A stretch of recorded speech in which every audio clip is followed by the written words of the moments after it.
Hello Peaches! So today I'm going to do a requested video. There's been a few people who has been asking about this topic, this video, because I don't know why. I guess you just want to know. So this video is going to be about stick and poke tattoos or homemade tattoos and stuff like that.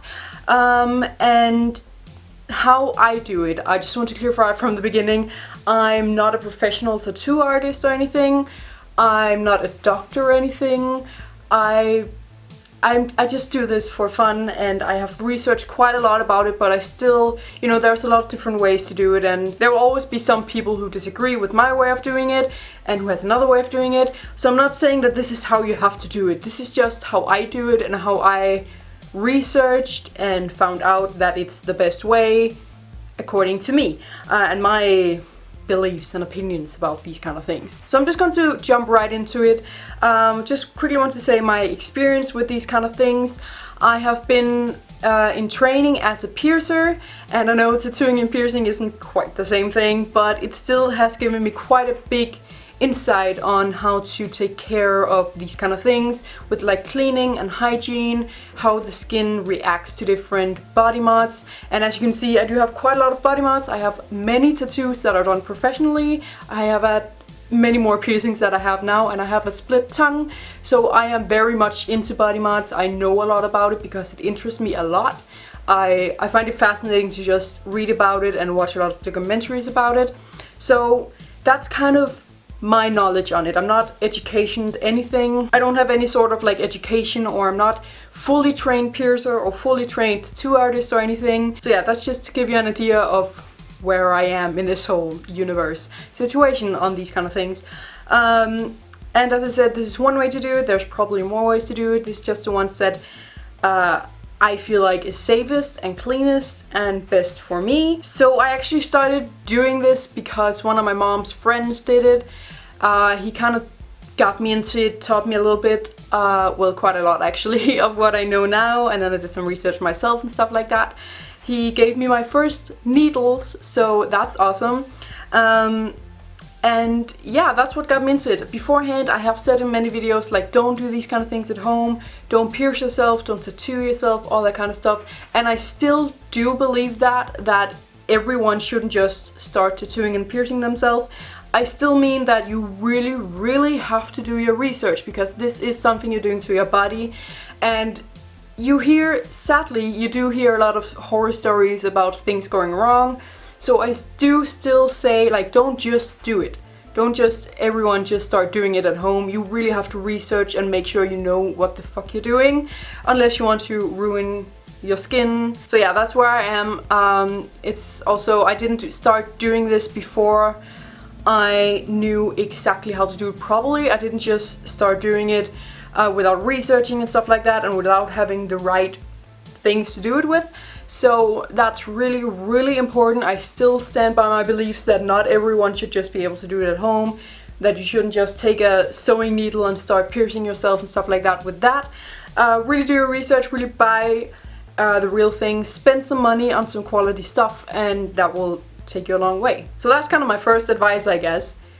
Think before you do and research before you do, because otherwise you're gonna end up ruining something, and that's not fun. So let me just go through what you have to use to do this. The first thing is obviously ink. This is a black ink. You can use any color you want, obviously, depending on what tattoo you want. I just want to show you the black one I had because it's the most basic color, I guess. It's in almost every tattoo, there's always some black. So I bought this from a Danish website that sells real tattoo stuff for tattoo artists, which is really important. Don't just go to eBay and buy the cheapest ink. Find a website that sells for real tattoo artists, and you can also buy from there, because usually they sell to like companies, but they also sell to just private people or whatever you call it. So find a web store that sells real tattoo stuff to real tattoo people. Don't go out on Amazon or eBay and buy the cheapest stuff. Find a real place to buy this. Or maybe you can go down to your local tattoo shop and ask if they sell it or where they buy it, because that's also a really good idea. I used this website because when I was training as a piercer, that was at a shop that also made tattoos, and I remember that the tattoo artist down there, she bought her ink from this web store. She bought everything she used from this web store. I think it's just called tattoos.dk or something. But this store only ships to like Denmark and stuff, so just go down to your local tattoo shop and ask them where they buy their ink, because they obviously know the good places. So it's kind of difficult to see what it's called because it's kind of faded, but I think it's called Stat Right Colors. And I think this is really good. They become pretty black, I guess. As I said, I'm not a professional tattoo artist, so I'm not sure exactly what makes a good ink, but I mean, it goes in the skin, it stays there, so I guess that's all there needs to be done. So yeah, that's the first thing you need. The second thing you need is needles. And I have 2 needles here that I cannot use anymore because I have used them. That's another thing, don't recycle your needles, always throw them out afterwards. Needles are not expensive, tattoo needles, they're not expensive at all, so don't worry, just throw them out after you're done. You can always use like a lighter to disinfect them, but I always want to be on the safer side, so I always throw them out right after I use them, just because I'm very scared of infections and stuff like that, especially because I very easily get infections in my piercings at least, so I really don't want to get that in any tattoos. So just be on the safe side, throw your needles out after you use them once, on one tattoo of course, and obviously don't ever use the same needles on another person. If you're one of those people who wants to use your needles more than twice, use a lighter to burn it on the end, and that will kill all the bacteria. But you should still not ever use the same needle on another person. Even if you do that, and even if you use a lot of other disinfective stuff on them, don't you ever use them on another person, because that shit is dangerous. It can go very wrong, because that's just how the body works. It doesn't like stuff from other people, I guess. So don't do that. Don't do that. And just in general, I would say don't use the same needle twice in any case, even if it's only on yourself. Anyway, long rant. You can get 2 different kinds of needles. It's kind of hard for me to see if you can actually see this, but these are the 2 kinds of needles you can get. As you can see, one of them is quite a lot wider than the other, and that's because there are how many needles are there? I think there are like 5 or 6 needles in one. This one is to make or to color in. Because this is very easy, a lot of ink will get in at the same time, so you don't have to poke extra. So these very wide ones with a lot of needles in are very good to color stuff in, so it goes a little bit faster. And then you have just the needle with 1 needle on it, a real tattoo needle, and this is to make the outlines and smaller detail that you don't want to do with the bigger one. I definitely say you should get both depending on what you're doing. If you're only doing small detailed stuff, you don't need the other one, you just need this. But if you're doing just random tattoos, regular tattoos, then you should get both of them, because one for the outline and details and one for coloring in, so you don't have to sit there all day long. So that is it on the needles. You can also buy them at tattoo web stores that sell the ink. You can buy pretty much all these things that I show you from the same place usually. You know, those kind of websites, they sell everything for tattoos, so it would be weird if you couldn't buy all these things from that website. Then the next thing you need is Vaseline. This is not like super important, it's just pretty practical, and I actually I bought this and I used it a few times, and then after I have used it a few times on my tattoos, my mom's friend who taught me how to do this actually told me why you use it, because I didn't know. I have quite a lot of tattoos, and every time I went to the tattoo artist, he always put Vaseline on beforehand. So I was just like, well, I guess I have to do that too. But apparently it actually stops the ink from getting everywhere on your skin. It kind of narrows it down to one place. I don't know how it works. I don't know anything about science and stuff like that. So I don't know how this works, but it's really practical, just so it doesn't, you know, you get ink all over your hand or anything. So this is really nice to keep it kind of in one place. And also it does soothe the skin quite a bit, both beforehand. I put it on before every time I poke a little bit, and then once I'm done and I cleaned the tattoos I made, I put on a thin layer on the tattoos when they're done, just kind of to soothe the skin a little bit, because this is really good. There's no like perfume or anything in it. If you use regular body lotion or cream, you know, there's perfume in it and that's not good for an open wound, even though it would kind of soothe the skin, but I think it would just irritate it more if there's perfume in it. Vaseline is very, very good to kind of soothe and make your skin relax a little bit. Next thing you need is something to put your ink in. I use this is from a soda bottle. I have cleaned it so well. First I washed it in like boiling water, then I washed it in ice water, and then I used some alcohol to clean it, so I was sure that everything that was in this has died, because as I said, I'm very scared of infections. So this might have been a little too much cleaning, I don't know, but you can never be too safe, if that makes sense. So just use something like this, a small thing, and you don't have to use a soda cap, bottle cap. You can buy these little containers for the ink, also on the website for, you know, where you buy ink and needles and tattoo stuff.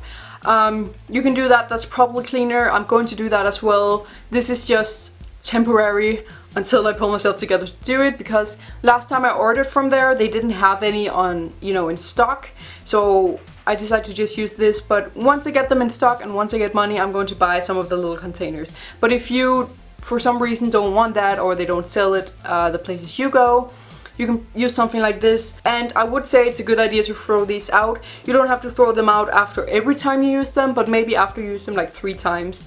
It's probably a good idea to change it. Then the last thing you will need, this is a sterile ink skin marker. So this is made to draw on skin. This is not going to hurt you in any way, not going to give you any reaction. I'm pretty sure that it's just basically tattoo ink that is in this marker. This is really cool. It has a very thin end, so you can draw very thin lines, and then it has a thicker end. You can get these in all colors, in all sizes. This is just really, really good to know what you're doing. So if I want to tattoo a little star on my hand, I draw a star, a very ugly star, and then, you know, I start poking, and these stay on. Like when you wipe the ink away, the leftover ink, it doesn't smudge or anything, depending on what brand. There's probably some brands that are not the best. But this doesn't smudge, it stays on the skin until you're done with your tattoo. And it's really important that you buy a marker that is made for the skin. You can't just use any marker from like a children's store or anything. That's not good for a skin. Buy one that is sterile and that is made for it. You can also buy these from the tattoo websites, because, you know, that is what they're made for. You can also do the whole stencil thing, but I don't have any experience in that, because that requires some sort of special printer or a special piece of paper. I haven't bothered doing that because I'm just like, no, that's too much. And also I don't ever want to do that big tattoos.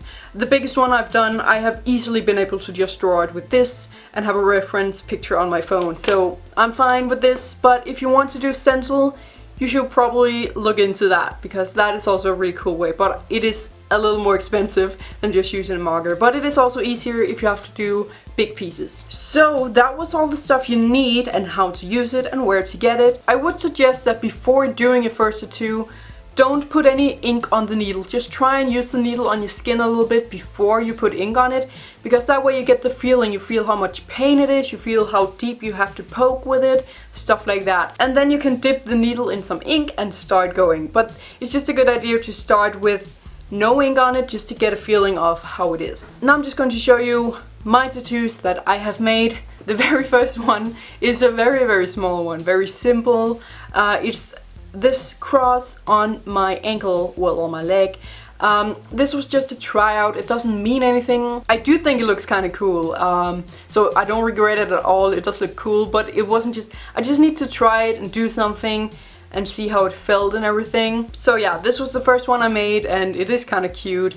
Not the best, but you know, it's the first one, so I'm pretty proud of it, I guess. Then I made all these stars on my arm, and I want to make more stars around my arm someday. I just need to figure out, because I have a lot of other smaller tattoos that I want other places on my arm, so I need to get them first, and then I will fill the rest in with stars. These were pretty difficult to make, and they're definitely not perfect, but it's because you can't really stretch out your arm when you have to tattoo on that arm while using your other arm. You don't really have anything to stretch out your skin with, which makes it pretty difficult. I didn't think about that before I started, but you know, I managed to do it anyway. But I would suggest that when doing your first do it on a place where you either can stretch out the skin or a place where the skin is already stretched out. Because here on the arm it is very like soft, as you can see, and squishy around. So that's probably not the best place to start. But I did manage and I am really happy with the stars I made. Then I made a heart on my hand here that I kind of forgot about, so it's not done. This was, I think I did this before I did the stars actually. I don't know, I just forget that it's there, so I kind of forget to do it again. So yeah, it's really not that good, but I just need to finish it someday. Then I did the biggest piece I made myself, which is my Marilyn Manson tattoo on my leg. This is also not perfect, some of the lines are not even and stuff like that, but I am actually pretty proud of the result, considering that this is the first big tattoo that I've made. It doesn't look exactly like his logo, but I already knew that from the beginning, that I couldn't get it to look exactly like it. But it's just like, it was just a fun project for me. I wanted a Marilyn Manson tattoo and it does look cool. Like if you compare it to his logo, it's kind of like, that doesn't really look that much like it, but if you don't compare it, if you just look at it as a tattoo, I think it is kind of cool. I really like it, I'm proud of it, and it's also in a place where I can easily cover it, or I can easily get it fixed one day if I really hate it. You know, it's a very simple tattoo, so I can easily go down to my tattoo artist and he can maybe fix it a little bit. But right now I actually really like it. I think it's cute and kind of charming to have these not perfect tattoos. I don't know, that's just how I feel about almost everything. I do like having perfect tattoos like this one, stuff like that, but having a few that are not perfect because, you know, I make them myself, they're homemade, I think that's kind of cute and charming and I really like it. I know, I'm probably just weird, but I like that. So I really love this. I'm very proud of it, considering that it's my first big piece I made. And then comes to the latest ones on my fingers. I still need, these keep not being done. Like whenever I think they're done, then they heal and then I can see that they're not really done. These were pretty difficult for me to make because I think the fingers hurt very much to do. So it was kind of limited on how much I could do at the time. And also because I had to use several colors for it, so I need to kind of figure out how that works and everything. And also because they're very small, but there's a lot of like shapes that you have to make. So it was kind of difficult, but I'm really happy with the result. And I will soon finish them, hopefully, someday. So yeah, that was pretty much it. Just like basic stuff that I haven't mentioned, but that I'm thinking about now. First one is you don't have to be an artist to do it. I'm not that good at drawing. I can draw a little bit, but it's a very little bit. I'm not that good at drawing, but I can still do tattoos. You just need to be able to follow. I mean, if you have to do a very detailed piece, then obviously, but doing small things like this, you don't really have to be able to draw. You just have to be able to follow a line with a needle. Maybe you can get someone else to draw on you the piece you want, and then you can just follow the lines with the needle yourself. The second thing is hygiene. Obviously you have to wash your hands before you do it. Also, it's a very good idea to shave before tattooing. Not all your body obviously, but just where you're tattooing. It's a good idea to remove the hair from there. Also, you know, professional tattoo artists do this, so it's just a good idea to do it as well, just on the little place where you need your tattoo. And yeah, just wash your hands before, clean the place you're tattooing before, just wash that as well. Wash your hands afterwards, wash the tattoo afterwards, and then put on some Vaseline. Obviously don't wash it with soap that has perfume in it. Try and find some soap without scent in it, because that is the best. And then wash it with that, and then use Vaseline on it afterwards to soothe it a little bit. And yeah, I guess that's pretty much it. I don't really have anything else to say. Please keep in mind, I'm not professional or anything. This is just something I do for fun. I just want to share with you guys how I do it, maybe to inspire you or to help you guys out, figure out how you should do it and find the way that works best for you and your body. And also because there has been a few people asking me to make this kind of video, so that's why I'm doing it. Anyway, I really hope you like this video. If you have any questions about this that I didn't answer in this video, please let me know in the comments down below. If there's anything I accidentally left out or anything that I just didn't think about saying, please let me know. I will try and answer every question as good as I can, but remember, I'm not a tattoo artist or anything. I'm just a huge fan of body mods, and I know quite a lot about the hygienic part and everything about it. So let me know if you have any questions or comments or anything down below. Press the like button if you like this video. Don't forget to subscribe to my channel as well, and thank you for watching.